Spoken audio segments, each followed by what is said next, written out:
എല്ലാ പ്രിയപ്പെട്ട കൂട്ടുകാർക്കും ബലിപെരുന്നാൾ ആശംസകൾ നേരുകയാണ്.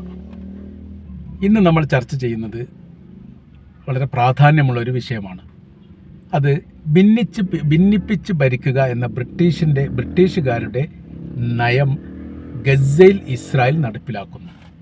അത് വളരെ പ്രാധാന്യത്തോടു കൂടി ആ വിഷയത്തെക്കുറിച്ച് സംസാരിക്കുന്നത് ലിബർമാൻ എന്ന മുൻ ഇസ്രായേലിൻ്റെ പ്രധാനമന്ത്രിയാണ്. അദ്ദേഹം അങ്ങനെ ഭിന്നിപ്പിച്ച് ഭരിക്കുക എന്നുള്ള വാക്കല്ല പ്രയോഗിച്ചത്. പകരം ഗസയിലെ കുറ്റവാളികൾക്ക് ആയുധം നൽകുകയും അതോടൊപ്പം തന്നെ ഗസയിലെ ഹമാസിനെതിരെ വിഭാഗത്തെ സംഘടിപ്പിച്ചുകൊണ്ട് പോരാട്ടം നടത്താനും ഇസ്രായേൽ ശ്രമിക്കുന്നുണ്ട് എന്നുള്ളതാണ് അദ്ദേഹം ആരോപിച്ചിരിക്കുന്നത്.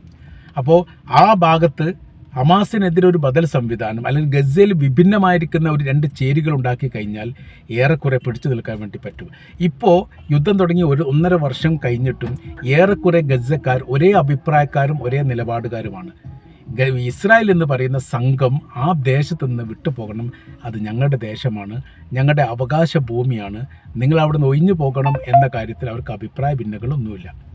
അവർ രൂക്ഷമായ രീതിയിൽ ഏതെങ്കിലും വിഭാഗത്തെ കുറ്റപ്പെടുത്തിയിരിക്കുന്ന ഒരു റിപ്പോർട്ടും പുറത്ത് വന്നിട്ടില്ല. ഉള്ളതൊരു വ്യാജ റിപ്പോർട്ടാണ്, അതിനൊരു സ്ഥിരീകരണവുമില്ല.